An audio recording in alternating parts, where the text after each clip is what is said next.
Torniamo a parlare di Venezia. Vitucci, ce la sintetizzi in 3 parole la domanda? Suc. Quella di prima? Quella Sì. di prima, certo. Vorrei sapere 2 nomi della vostra squadra e vorrei sapere come pensate di rimettere ordine in quello che è diventato ormai un grande suc, cioè Venezia, dove le regole sono molto poco rispettate. Senatore Casson. Ma io credo che dare in questo momento dei nomi sia poco rispettoso nei confronti di tutti. Sono in grado di dire che ho individuato certamente la persona che potrebbe fare l'assessore al bilancio e alle finanze, chi si occuperà in maniera diretta poi di legge speciale e, come dicevo prima, un responsabile del settore della criminalità. Poi ci sono, devo dire, delle competenze di altissimo livello a Venezia, sia per quanto riguarda la cultura che per quanto riguarda la gestione del turismo, che per la parte del lavoro e della casa residenzialità. Quindi credo che utilizzerò dei criteri che esplicito in maniera molto chiara adesso, come ho già fatto in passato, che sono quelli della competenza, della professionalità, meritocrazia, lontano da conflitti di interessi, e certamente non saranno persone dettate da nessun partito. Per quanto riguarda ruoli tecnici, perché alcuni ce ne sono, che riguardano ad esempio il settore edilizia, sarà interessante vedere anche proprio da un punto di vista pratico e materiale quello che può essere il curriculum, cioè che cosa hanno fatto, dove hanno gestito, cosa hanno lavorato.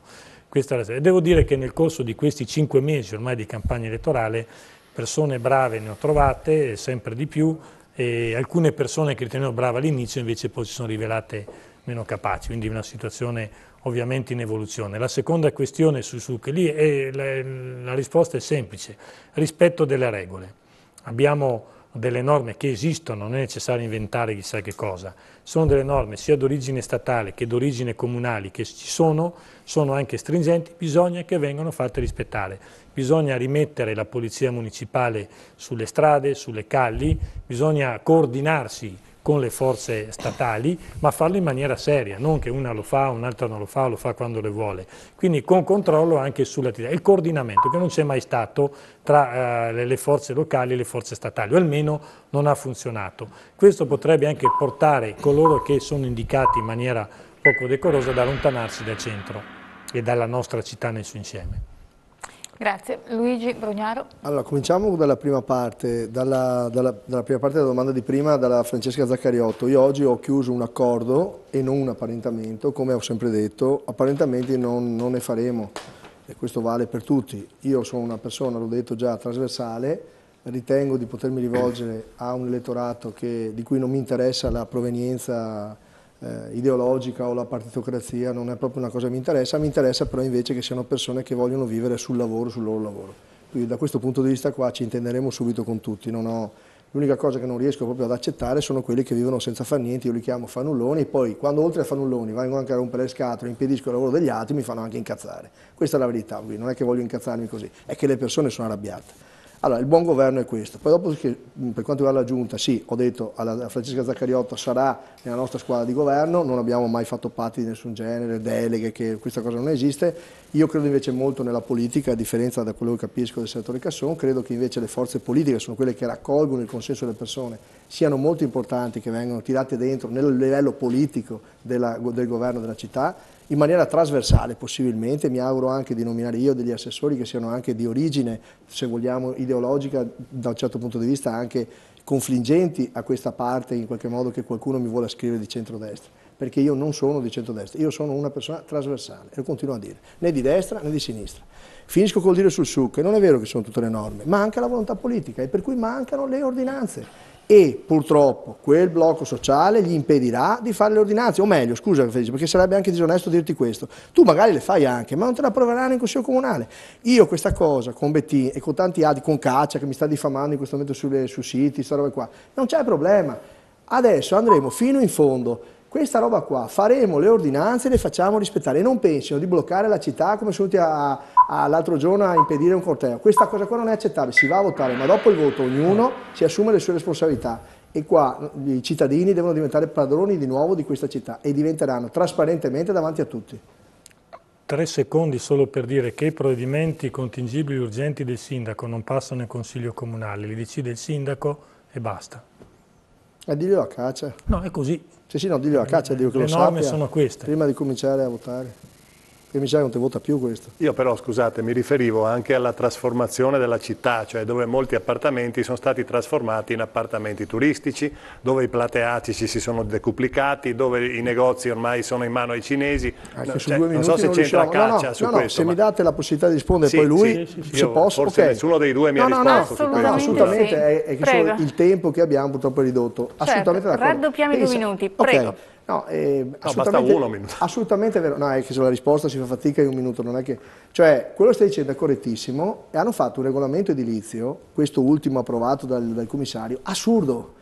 Nel centro storico a Venezia, lo togliamo, appena vado dentro lo tolgo, come toglierò il palco Laguna Nord. Non l'hanno imposto alle persone, io ho chiesto, in questi 70 giorni, perché poi, dovete credermi, io sono 70 giorni che mi occupo di queste robe. Ti dirò, sono abbastanza pignoletto e lavoro tanto, per cui ho dormito 3-4 ore per notte, mi sto veramente dedicando a questa roba qua. Io ho voglia veramente di risolvere questi problemi. Questo ha applicato il regolamento, secondo me, non chiedetemi perché non l'ho proprio capita questa.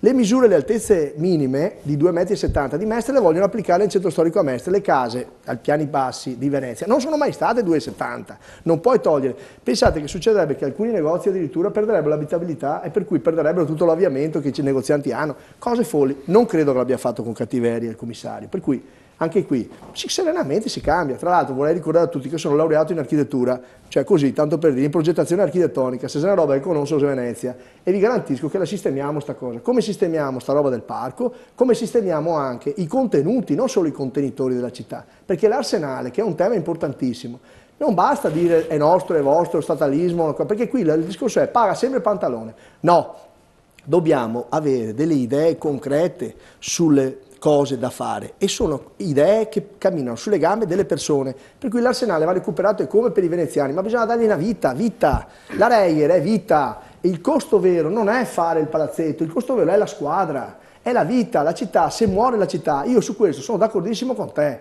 non dobbiamo far morire Venezia, Venezia deve recuperare almeno 30.000 abitanti, e come lo facciamo? Modello Boston, sull'università, investiamo tutto sull'università, quando avrò altro tempo, in un'altra occasione ti racconto il modello Boston, perché è la soluzione secondo me dei nostri problemi, investiamo sugli studenti e sull'attrazione in centro storico delle persone giovani. Purtroppo il tempo è questo. Felice Casson? Parto da un esempio che è quello dell'Arsenale che è stato ricordato, che è un esempio in positivo. Tra l'altro ricordo che proprio nella passata legislatura ero il primo firmatario dell'emendamento che ha riportato l'Arsenale a Venezia, tanto per dire una delle cose fatte per Venezia, anche se il primo testo, l'originario del mio emendamento, riportava l'Arsenale nel suo insieme, eccetto la Marina Militare, e non con le disfunzioni e i non pagamenti di canoni che sono stati poi concessi benevolmente al Consorzio Venezia Nuova. Però è già un aspetto positivo, una buona parte dell'Arsenale è venuta a Venezia, va gestita in maniera diversa, ci vanno riportate attività artigianali, produttive, culturali, come in parte si sta facendo, e soprattutto va aperta tutta la città, va goduto dalla città. Questo è un esempio in positivo. Sono altre zone e altre realtà di Venezia, della laguna in particolare, ma anche della terraferma, sto pensando ad esempio ai forti, a tutta la linea dei forti della terraferma, che devono essere restituite al territorio e alla città perché fanno parte della storia e della cultura della città, e utilizzando questi benefici enormi che abbiamo, che ci sono arrivati dalla storia, si può creare lavoro, si può soprattutto investire sui giovani, su nuove idee e fare cultura anche in maniera diversa. E poi rimane il tema fondamentale della casa, che a Venezia bisogna completare, mi pare che stia per essere completato, se non è completato da poco, un censimento sulle proprietà pubbliche immobiliari per sapere quali sono pronte e perché sono chiuse, quali hanno bisogno di piccoli restauri e quindi di concedere, e quali invece hanno bisogno di grandi restauri, in modo tale che si possa stabilire che per i giovani, per certe categorie sociali, per chi ha di meno, sia possibile avere una possibilità di abitare a Venezia, pagando di meno perché sappiamo cosa vuol dire Venezia, e quindi rimanendo sul nostro territorio. E poi il lavoro ovviamente segue di conseguenza come tema fondamentale assieme a quello della casa. 1-0. Parlando di Venezia e rivitalizzazione del centro storico di Venezia, abbiamo pensato di intervistare chi rappresenta gli studenti, in questo caso Ilaria Gervasoni, portavoce dell'UDU di Venezia. Sentiamo che cosa chiedono al prossimo sindaco. Il tema è quello della fruibilità effettiva della città da parte dei giovani e degli studenti, quindi si parte dal tema della residenzialità, quindi un controllo più preciso sull'affitto in nero, per esempio, delle politiche che incentivino anche chi si laurea e vuole continuare una vita a Venezia a rimanere effettivamente in città. Abbiamo un enorme problema con i trasporti, per cui particolarmente sulle aree più decentrate della città vediamo delle difficoltà per raggiungere il centro storico, impedendo di vivere attivamente anche a livello serale. E poi c'è la questione più triste, che è quella delle politiche giovanili in questa città. Vorrei sapere dai candidati sindaco che cosa hanno intenzione di fare sugli spazi di aggregazione. Noi vediamo che a Venezia abbiamo dei problemi di contrasto continuo con i residenti, perché dicono che gli studenti fanno casino, sporcano, disturbano. Come i candidati sindaco hanno intenzione di promuovere un accesso alla cultura costante da parte dei giovani, degli studenti, ma anche degli studenti più giovani, quelli delle superiori, quelli dell'università, per poter appunto rimettere in moto quell'economia della conoscenza che dovrebbe essere un'effettiva risorsa, calcolando che a Venezia ci sono 2 università, un'Accademia delle Belle Arti e un conservatorio che sfornano competenze culturali ogni anno a migliaia. Preparatissimi i ragazzi di Venezia, senatore Casson. Sono molto Se riusciamo preparati. in 2 minuti. Sì, ma sono molto preparati e meritano ampio spazio sotto tutti i punti di vista, proprio come spazio culturale, spazio per il tempo libero, spazio per le loro attività. Io ho avuto occasione durante questi mesi di campagna per le primarie elettorali di incontrare diversi giovani, diverse associazioni di giovani da Venezia Mestre che hanno espresso questa esigenza assoluta di avere un aiuto da parte della pubblica amministrazione e non un blocco, perché quando chiedevano spazi non venivano dati, quando chiedevano autorizzazione non veniva data, quindi di facilitare, di semplificare queste richieste.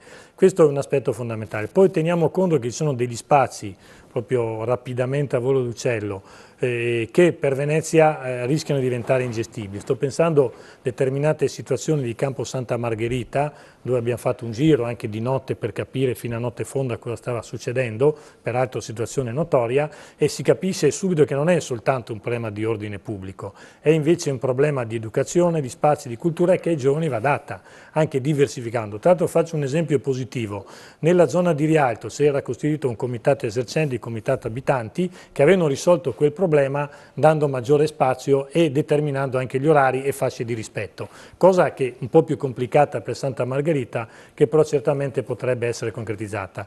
Ultimo punto che voglio ricordare per motivi di tempo, è quello che era ricordato, il tema della ricerca e degli spazi all'innovazione. Qui vanno assolutamente utilizzate le normative europee che in questo settore prevedono anche di dare degli incentivi specifici, e non si tratta di aiuti di Stato regionali che non sono consentiti, ma proprio con questa finalità specifica di investire in progetti, in fondi non solo strutturali ma anche su progetto. Questo va fatto, vanno utilizzate le norme che ci sono, soprattutto a favore di giovani, ricerca e innovazione, gente che vuole abitare in una città speciale come Venezia. Impeccabile nei tempi, prego Luigi Brugnaro. Siamo proprio diversi, cioè nel senso che mi convinco sempre di più della necessità di una proposta alternativa e diversa. Allora, la storia intanto dell'università. Questa ragazza che l'ho conosciuta è una rappresentante del movimento studentesco di Venezia, è un tema che non ha citato in questa intervista, ve lo dico io. Loro si sono opposti alla vendita, e io mi aggrego alla sua opposizione, della vendita dell'università di Tre Palazzi. Tra l'altro una vendita molto chiacchierata che adesso non abbiamo tempo di... Comunque sappiate che se vengo votato quei palazzi dell'università non glieli faccio vendere, andremo a rivedere meglio i piani dell'università, però sta cosa così non va bene. E tanto per dire, perché l'università in centro storico a Venezia diventa ovviamente un catalizzatore fondamentale nell'attrazione di studenti. Adesso arrivo al piano di Boston, perché ho avuto l'occasione proprio della domanda, e adesso vi spiego cos'è. Se riesco in un minuto, vabbè, ci provo. A Boston c'era una città di declino industriale, esattamente più o meno come Marghera. Si è investito tantissimo sull'università e hanno attratto i studenti da tutti gli Stati Uniti. Noi dobbiamo fare così da tutta Europa. Noi riusciamo ad attrarre soltanto persone che arrivano dall'Africa, da situazioni di difficoltà, di disagio. Non riusciamo ad avere tedeschi, francesi, spagnoli. Perché? Perché il comune deve diventare coordinatore di questo sistema, che la ragazza ha descritto benissimo. C'è lo UAV, dove mi sono laureato io, Ca' Foscari, il conservatorio, guardate, importantissimo perché può dare quelle attività. Ci sono ottime associazioni leremiere che possono far lavorare come è nelle grandi università americane, no? Perché i ragazzi vogliono fare anche sport. C'è l'Istituto delle Belle Arti e poi ci sono anche i Salesiani, che è un'altra università molto importante di fatto che c'è a Gazara. Tutto insieme è il sistema, sto andando rapido, scusatemi, il sistema universitario veneziano, a cui io onestamente aggiungerei Padova appena loro signori volessero, perché sarebbe un sistema eccezionale, con medicina, ingegneria, fisica. Bene. Andiamo in giro per l'Europa e promuoviamo il nostro sistema.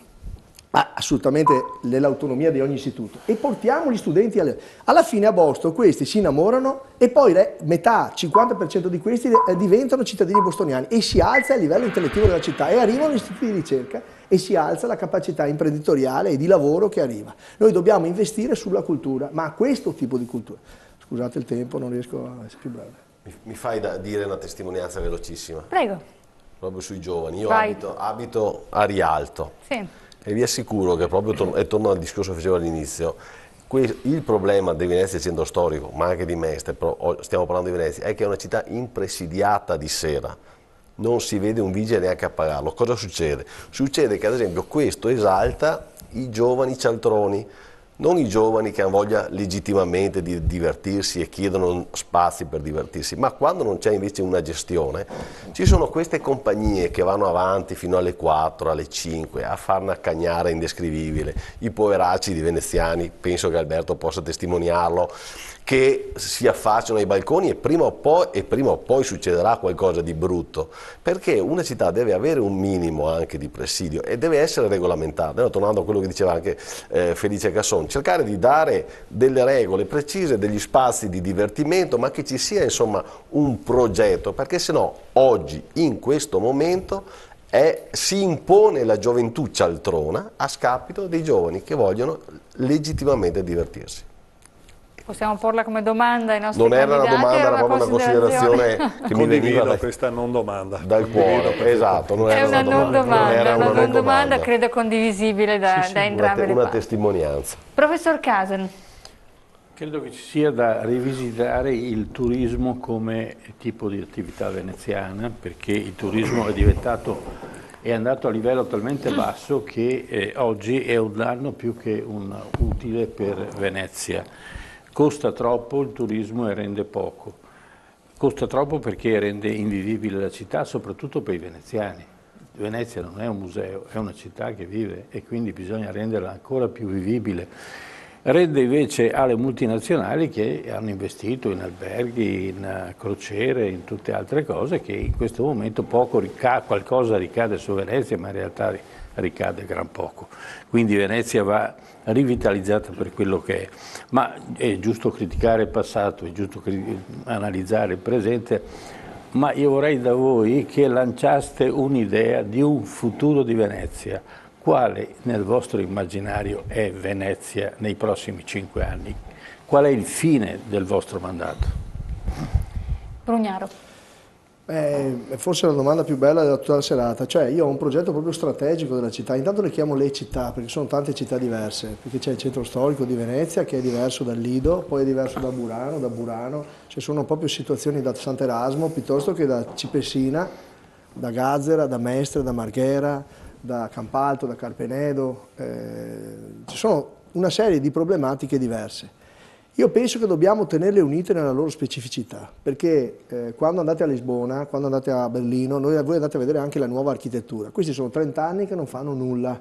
Non abbiamo avuto coraggio di toccare niente. E allora a Porto Marghera, nelle zone di Mestre, lì ci sarà il vero rinascimento veneziano, mentre a Venezia deve tornare a essere un luogo di residenzialità di persone. Ci mancano 30.000 abitanti in centro storico e stavo spiegando come possiamo farli arrivare. Devono arrivare gente giovane e rispettosa.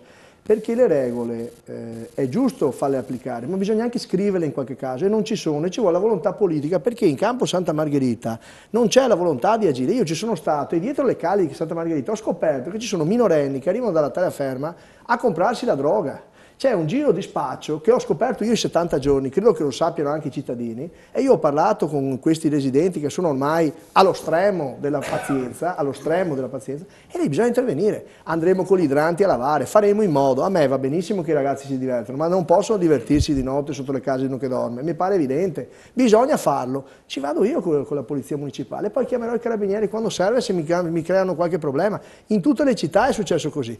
Lavo per terra, magari non si siedono, magari intanto vado, altro che col poliziotto di quartiere, andiamo col netturbino di quartiere. Intanto che chiamiamo qualcuno che ci dà una mano, puliamo per terra e diciamo e facciamo un grande piano di educazione ai giovani nelle scuole minori per spiegare che l'educazione parte da tutti noi, dai nostri figli, non sono sempre figli degli altri, delle persone maleducate. Purtroppo lo siamo anche noi se pensate a come guidiamo tante volte. Dobbiamo fare una grande investimento di futuro, di bellezza di questa città. Questa diventerà una grande città del mondo, deve tornare a essere questo. Felice Cassoni.